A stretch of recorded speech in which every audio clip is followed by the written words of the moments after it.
everyone, and welcome back to another episode of 20 Tim Minutes. I have a very special guest today. We have Doug Middleton of the Jacksonville Jaguars, number 39, safety. We're going to talk about his college in a second because I don't know how to pronounce it well, but Doug, thank you for coming to the show. Tim, appreciate it, man. Thank you. So when we talked briefly about this, because I used to live in Charlotte for like a couple of years, and I went to your college, and I think I pronounced it Appalachian State, and you gave me a disgusting look. Yeah, man. Appalachian. Hey, it's a common mistake though, but Appalachian State is the correct term. And I told my wife that, and somehow they brought it up too. And her friends were like, "No, you're wrong." I was like, "Nope." I talked to Doug. He told me it's right. It's Appalachian. And I went to like one of the colleges, and they corrected me right away. But I love that. So I'm the liaison now. So when that gets brought up, I'm like, "Hold up, it's Appalachian." Okay. There you go. Appreciate that. I got your back. But I brought you on here to talk to you about your organization that you have, which is a great cause, a great topic that I talk about on my podcast. It's called Dream the Impossible. Can you just talk about that a little bit and what you guys do? Yeah. So Dream the Impossible is an organization I started maybe about 4 years ago. After working with NAMI, after working with other mental health organizations, I felt like there was a gap to where there was just not enough focus in the African American community when looking at mental health. I feel like the stigma behind mental health in the African American community is just so much different than it is just with the generic mission, with just focusing on mental health, that there was a need to kind of focus on that. So I started a few years ago after the death and suicide of my best friend, AJ Morrison. We were best friends since the age of 6, grew up in the same neighborhood on the same street. And AJ suffered from severe depression from a traumatic event, something that's very common among many people, not just African Americans, but, people in general. So, years within this battle with depression, it was a tough time. And after his death by suicide, I just really felt that there was so many resources out there that not only that I didn't know about, but other people that were suffering didn't know about. So I started my organization to kind of connect those resources from the people to from the people to the organizations. So our organization, Dream the Impossible, we focus on not only changing the stigma. We do it through public engagement. We do it through mentorship with young kids, but we also work with student athletes and professional athletes, college athletes, on focusing on, being more than an athlete. That's awesome. And you work with the NAMI, great organization to be a part of too. I love what you do, and I love that, especially with working with kids. You got to start them young, and I see a lot of the events that you have working with kids. How is it to get through to them on such a tough subject? It's not really so you got to think about it like this, like mental health, it's so many things. Like people just want to say it's mental health, it's depression, it's anxiety, but it's also the stuff that's on the proactive side. It's about being mentally healthy. It's about, using certain tools and certain resources, while you're young, so that, when you start to experience tougher things as you get older, you're able to cope with them and you're able to kind of handle them then. So really, we just teach them coping skills. We also teach them how to, really find a good support system, how to identify people that could help them, and ways to, get yourself, give yourself a break from, regular life. So things like yoga, talking to people, working out, just easy little things that, you can use to, stay mentally strong. Keep it, body in motion stays in motion. It's always good to stay active. In my mind, I'm the same way. It's like when you sit there and think about things, you kind of get in your own head and break it down. What was some of like AJ's signs that you knew something was up? Yeah. So some of his signs I knew, he didn't want to get a haircut, didn't want to leave the house, didn't want to take a shower, didn't want to eat, would not really do anything at all. And this just happened suddenly. Like it just happened like the next day. Like it was just and then like this for like months and years, and um, he was in and out of the psychiatric unit at the hospital, and that he would come home and really feel like the medicine was just kind of making him feel really drowsy and sleepy, and I mean not really feeling like himself. Like it, I mean, pretty much two different people. So um, he really just didn't enjoy living anymore, and you could really see it. And I think some things that I tell people that I not only learn from it is that if certain things don't work, just try to be open to trying other things. Like if working with this one therapist or counselor doesn't work, be open to trying another one. Or if that certain medicine that you're on doesn't work, be open to trying a different medicine. Maybe that one might work for you. So it's a lot of trial and error. A lot of people think that it's a one-stop shop. Like this medicine is a cure all be all. And it's not necessarily like that. And to be honest, that's probably something I thought instead of one of the things that he thought. I come across that a lot when I talk to people about mental health. They compare to other people. Like I'll tell them what medicine I'm on and they're like, "Oh, I hate that." I'm like, "Okay, Yeah, well, it might not work for you, but it might work for somebody else." And that's a good thing to bring up to people, that everyone's journey is different. exactly. And I mean, when it even comes to therapy, I mean, a counselor or a therapist, like your therapist might not look like mine, but or they could look alike. You never know. I mean, you know, just because you're African American doesn't mean you have to have an African American, person of color as your therapist. I mean, you might like talking to a female, you might like talking to a male. Is whatever works for you. You know what I'm saying? So just being able to have all those resources available is what we're trying to focus on. Exactly. And it is a tough fight to get to that. It's not easy. You can't just call up and get what you want when with mental health. It's Yeah. good to open up about it, talk about it. I try to stress too. It's like it is a hard journey. So if someone out there that has a friend that they know is going through that, what are some key things they can say or do to help them and support them going forward? If you have any suggestions or Yeah, help in yeah, that. no, you just gotta be there for them, man. You just gotta, people gonna want to get help on their own time. They don't, but what you can do is continue to encourage them, continue to give them access to the resources that you may know or you may have. Um, and just be open to listening. You know, a lot of people think like, a lot of things you can't get over by yourself. Sometimes you need somebody, just to listen to you and somebody to open up to. So just being able to do that for people until they're ready, at a certain point to where they will like to go get help or like to, see a therapist or a psychiatric that psychiatrist that can maybe give them, put them on medicine. I mean, but it all starts with just having a good support system. And then once you're able to identify that, um, I think, that's going to take you a long way before you even talk about you know, everybody doesn't, have a mental illness. You know what I'm saying? That's not every single person doesn't have one, but if you can, develop certain tools like that and put certain tools around people, I think, you will have much more success that way. Just being about being proactive on the proactive side. You turn such a like a tragedy in such a positivity manner. Like to change that over from your standpoint, it just shows your character, and to keep AJ's spirit alive is just tremendous. And I can only imagine the number of people you've helped to this day. That like, how is that feeling when you feel that you can reach out to somebody and you see that? Yeah, I just did this nominee conference just now, and that's something that I just said is that people ask me if I feel guilty. That was one of the questions. Hey, do you feel guilty? Um, about AJ's death, and I thought that was a great question. And there was a time that I did feel guilty that I felt like there was more I could have done. And looking back on it now at this place 4 years later, I can definitely say that um, you know even though AJ died, his story, his life is going to save a lot more people, and not only his story, but it's going to give me access, to be able to help people that I may have not had the chance to if it wasn't for his story. So, um, you know, that's how I kind of feel about that. What kind of guy was AJ like when you guys hung out?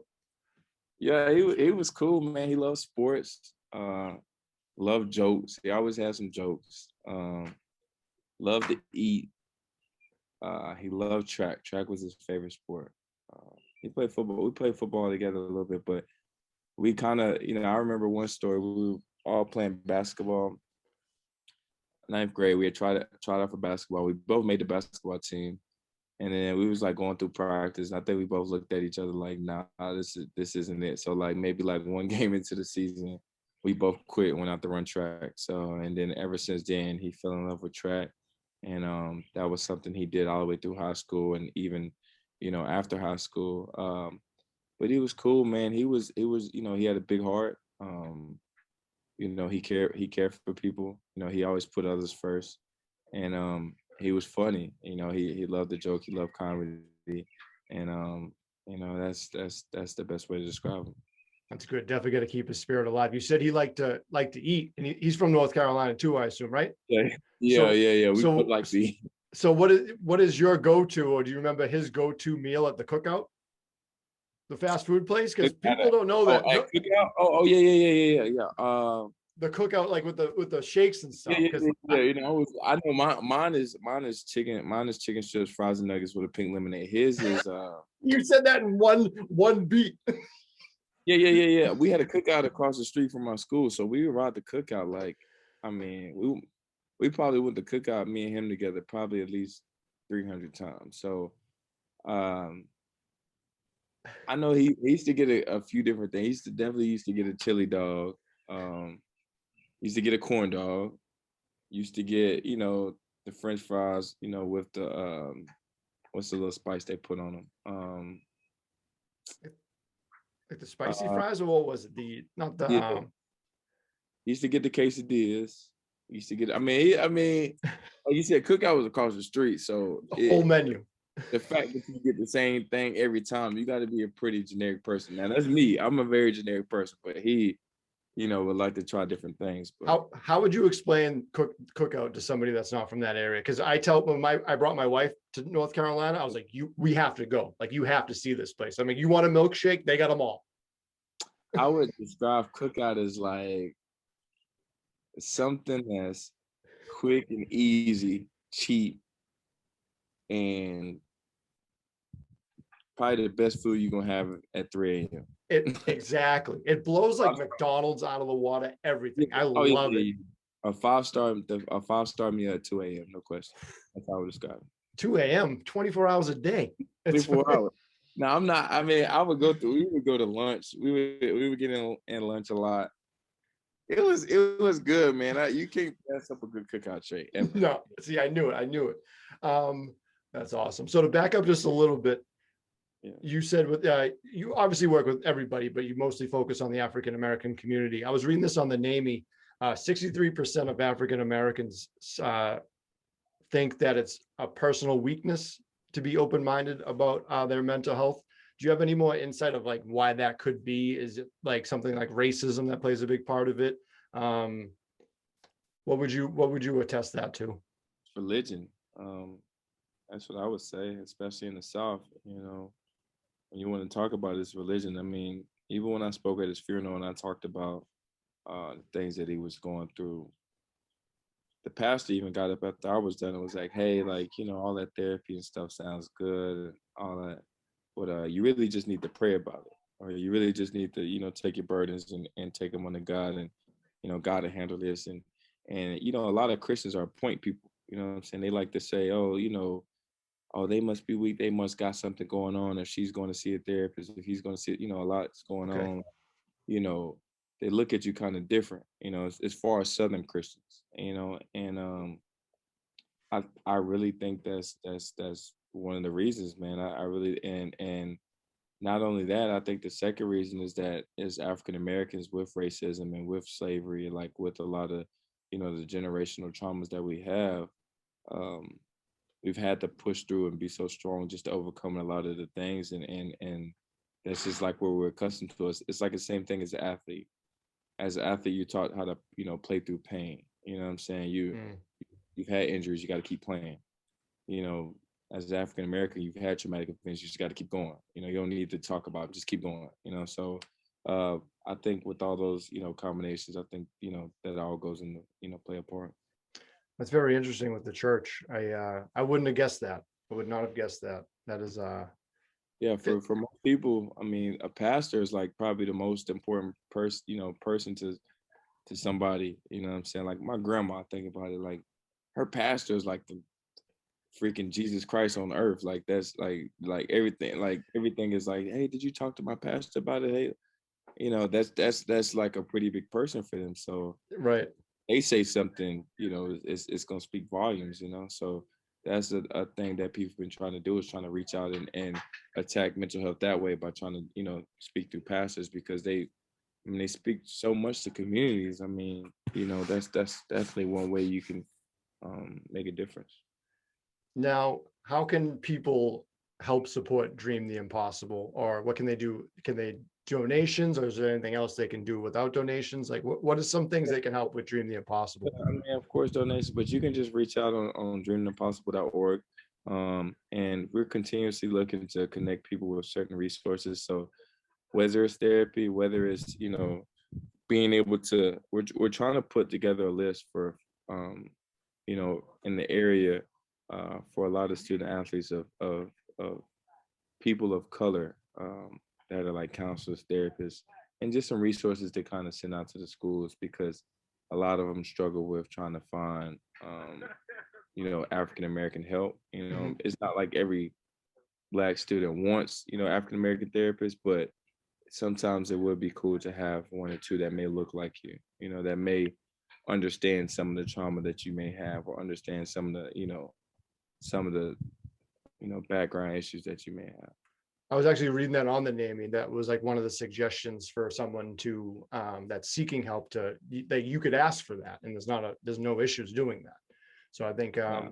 there's so much stigma behind mental health, isn't there? Like it's like the one thing to say it, but then there's all these avenues that you have to get to, and you're like, oh, I feel awkward that I'm even here. Like, you know what I mean? It's just like to get to those points in that whole story is just so tough, and it's tough for everybody.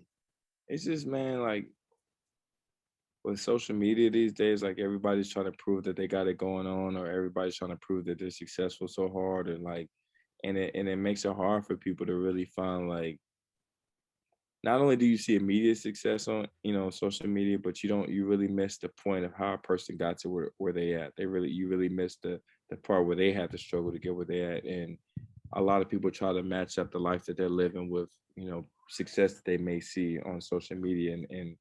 And that's kind of where you have an issue. And it's feeling like, okay, the stigma's like, yeah, I really can't talk about my struggle because, this person's, living like this, and like I need to be living like that. And I don't need to be, kind of showing people that, I'm struggling with this or that. 100%. That and COVID right now is not a good combination. Sitting on your phone all day, like, how is he doing this and I'm doing nothing? Right. It's a hell of a combination right now, man. It's tough.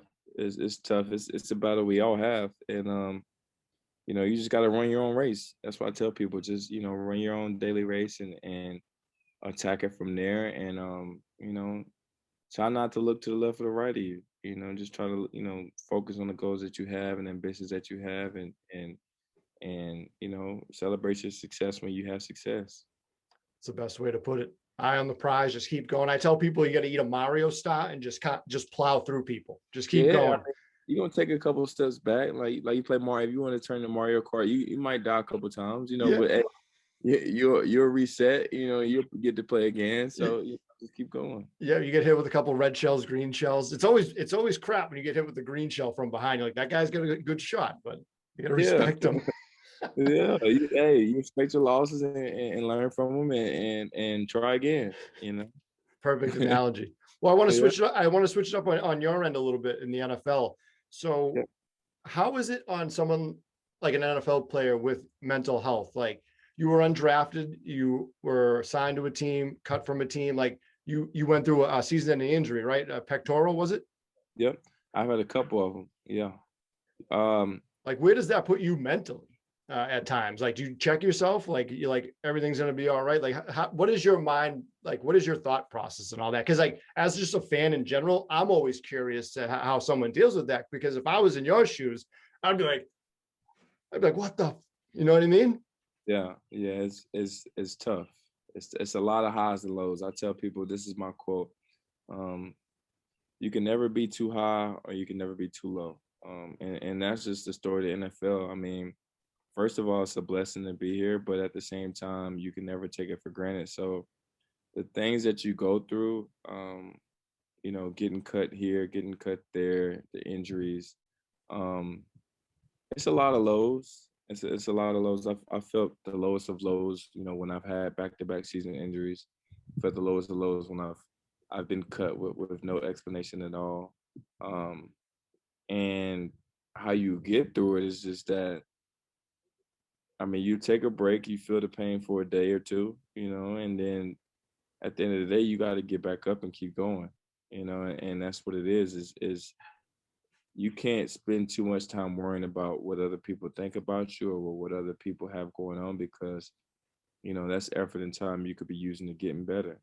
So um it's tough. I'm not going to sit here and say it's not tough, because it's a tough business. I mean, it's only 1,600 people in the NFL, in the entire world, so it's tough, and what you got to do is just keep striking at it every day, and finding ways to get better mentally and physically, and finding ways to really hone in on your skills, and being able to, I think the people that have the most success in the NFL aren't the people who have the most talent. It's the people that are the most mentally strong, because there's so much that goes on that people don't even know about that you have to deal with mentally. Um, and I think that's why people, make it to where they at. And I feel like everyone thinks like athletes have no emotions. Like you're just like this big tough guy that doesn't like get upset about things. I can only imagine the things that are yelled at you from the crowd. Like I could not be an athlete, because I would be like, shut Crowd, up. coaches, the crowd, the coaches it's just, I mean, it's tough. Like Tim, I tell you, man. I mean, coaches will say they'll. I've heard the worst of the worst. I mean, if you want to hear, I give you one story about how competitive this business is, Please and do. how disrespectful these coaches are.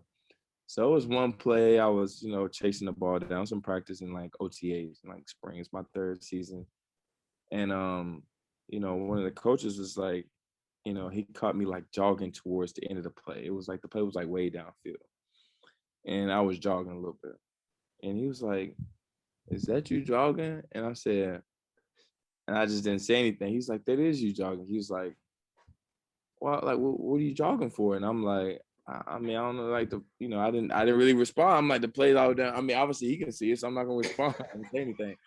So the assistant coach is in the back, one assistant position coaches, he's in the back, and he says, "Hey, you think this person would be jogging?" Like, and he was like, no, he was like, "Hey, didn't we have such and such in here the other day for a tryout?" And I was like, he was like, "Yeah, coach, we had him in." He was like, "You think he would be jogging?" He's like, "Nah, he looked pretty hungry, coach. I don't think he'd be jogging. Looked like he was really in good shape." He's like, "Yeah, I don't think so either." He's like, "You know what? Why don't we sign him?" And so they signed him the next day. No shit. Yeah, that's how competitive it is, man. It's a pretty crazy business. I mean, your job dangles like on thin air, just like that every day. That's like So, soulless. yeah. It's pretty crazy, and I don't think really people understand it. But it's a crazy business. Sounds like it. Do you still have, you must, please tell me you have it. Do you have the football you got a touchdown with? Yeah. All right. I got the footballs upstairs in my house and stuff. But yeah, I got a lot of good stuff up there. I rewatched that play, and you were just bombing down the field. Everyone else is kind of like dilly dicking around, and you just come out of nowhere. Yeah, that play was pretty crazy. I think they actually changed the rule after that year. Like, pretty much like when as soon as the ball hits the end zone, it's a dead play. Like after that, so They can't take um, that away from you. You're breaking yeah, rules and making rules. it was a pretty cool play. It was The cool. rule maker. Yeah. That's a good. Jay, do you have a football nickname? Do you have a nickname? A football nickname? Yeah, I had one when I was young. Um, What is it? Because I got one for you. it was Twinkle Toes when I was young, just because I was like, I played running back when I was, Pop Warner and stuff. So that's what it was. And then um uh in college it was Dark Vader because I used to sneak hit people all the time. Like I That's a was, good one. college. And then not one professional, like people just called me mid or young mid or stuff like that, but that's not like really like a football type All of right, name. I got one for you. Let's start with this though. Are you what would you rather have? An interception or a forced fumble on somebody? Definitely an interception. Yeah, that's what I was gonna think. So this is my thing. You obviously know Michael Jordan, right? And you know the shrug. So you could be Doug the Yeah. Shrug, and every time you make a big hit or an interception, you just go, and then like that's the Oh shrug. yeah, I do that. I do that. Yeah, I Dude, do that. I like let's that. let's market it. Doug the Shrug. Every big play you have, you're just like, sorry. I like that. I like that. I like that. I think I did that a couple times in college, so that would definitely work. That'd be so demoralizing to people. Like, what is this guy doing? I Yeah, just shrugging. I like that. The mean shrug. I love it. Hey, I was sitting up. I was up all night thinking of that. I was like, I need a nickname for him. Well, That's dope, man. Appreciate that. no problem. No problem. All right, let's have a little bit of fun before we end this up. So I know I talked to you about it. Let's start with AJ. With like your friendship, what was like a song you guys would always like love to hang out to, or like a memory? Because I always have songs where I hear it, I'm like, oh, that like I time traveled to a certain point. Is there like a certain song he loved or you guys loved? Yeah. So I would say some old Future we listened to. We used to love listen to old Future. Um, we used to listen to old Wiz Khalifa. Yeah. So those are two artists that we definitely would listen a lot to together. Being up from Boston, Black and Yellow was like our Ball, theme song. Ball, Forever, Ball Forever by Future, old classic. We used to listen to that going to school, high school all the time. He would pick me up. His house was literally down here, so he would drive and pick me up on the way to class, and we just, get in the car and go to school. What type of car was he driving? He was driving Burgundy, like little compact Saturn. I was sold on the word burgundy. Yeah, the Burgundy. What He about did like he had a Tahoe. He had a black Tahoe for it. He drove that black Tahoe for a while, and I think we was probably the coolest kids in school when he had that. But it was that's true. my buddy had a black Tahoe, and those things rock. You can you can just drive over anything. Oh yeah, we were the coolest kids in school when he was able to get the Tahoe for sure. Now, what about like a movie? Like, do you have any movie suggestions that you like, or movies you guys used to watch all the time? Because I'm a big music and movie guy. So, movies, not really a movie. We weren't really movie. We were video game people. oh, I'm a huge video game guy. Let's go. Okay, what type of video games do you like to play? I mean, we were playing Madden, 2K, college football. I mean, we would play it all. Like, you know what I'm saying? So definitely Madden people for sure. I'm terrible at Madden. Did you ever play fighting games? Nah. We the things that we would do. So we would play basketball until the street lights came on, or and then we would go in the house and play video games and play Madden and 2K and stuff and NBA Live, and then fight, wrestle. You know what I'm saying? Stuff like that. And then that's pretty much it. Yeah. My favorite Madden was the '04 one with Vic on the cover, because you can just Yeah. he was like Bo Jackson in Nintendo. You can just run around with him and no, Yeah. you throw absolute bombs. What teams were you picking?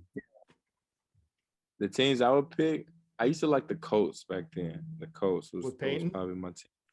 Yeah, probably back in like 2000, around 2004, 2005, around there, like the Colts. So like Marvin Harrison. Yeah, Marvin Harrison, Reggie Wayne. Oh yeah. Dallas Clark that's his name? Bob Sanders. So yeah, I was. That was a good squad. Yeah. Obviously, I'm from Massachusetts. I'm a Patriots fan, so yeah, I'll do the shrug. I'll do Doug the Shrug. Yeah. Not too fond of the Patriots. I think I'm pretty sure we didn't like them at all when I was in New York. Yeah, that's no, not at all. I think my friends went to a Jets game one time when the Patriots were playing. They just got a bunch of frozen hot dogs thrown at them. Yeah, we didn't like it at all. We didn't like it. That's wicked funny. What would be so I'm a huge wrestling fan too. I don't know if you like wrestling, boxing, MMA, or whatever. You're walking down out to a fight. What song's playing for you? What's your theme song? Ooh, that's a good one. Theme song, walking out to a fight. Yeah, like MMA, boxing, wrestling, whatever. Like here comes Doug the Shrug, and he's coming out of the curtain. What song's hitting? I like Rags to Riches by Rod Wave. It's probably a slower song, but it'll get me mentally where I need to be for sure. Yeah. I like that. it. I like it. I'm gonna put all these songs together for people to hear. So I like putting little playlists together on like Spotify. It's the best. Yeah, It's the that would best. be So I usually like to end my episodes on things that you're grateful for, but a little bit outside the box. Obviously, you do so much for mental health. AJ keeping his spirit alive. It's amazing what you're doing, and it's awesome. I love seeing this. You taking the time to even talk with me is awesome. I've had a blast talking with you, Doug. You're the man. So do you have three kind of like out of the box things that you're grateful for? Like for me right now, if I had to think, cookout, I'm super grateful for every time I come down. That would be number one on my list. And you saying just out of the box, like just anything. Like one week I told someone a back scratcher. You ever try to scratch your back and you can't get it? Back scratch is where it's at. To be frankly honest, like I guess something that I'm really grateful for, I would say my pool. Okay. Damn. And I really say that because like just sitting out here gives me so much peace. Especially throughout all the things that I got to deal with. Like when you talk about football and the NFL and the mentally like grind of it and like the things that you got to go through, you know, each and every day that people don't even know about. So that would definitely be one of them. You know, I'm just thankful to be alive, to be honest, you know. I hear you. Thankful to have another chance. Family, thankful for my family. And I don't know. I love my cars. I'm a big car person. What's your best car? If you don't buy a Ford Bronco now, I don't know. I do want. You better. You'd be the coolest guy on the street again. I had like the Bronco. I thought the Bronco was pretty cool, and I wanted to like trick it out, put colors on it and stuff. And then your license plate's got to say Shrug. It's not gonna happen now, but that maybe a couple years from now, like a 30th birthday present, that could be a possibility. Ford Bronco would be pretty cool. That's a good point. Yeah. I got all the great points. All right, I get your nickname. I got your car. I got you ready. That's a good point, man. Yeah. So Doug, let's wrap up.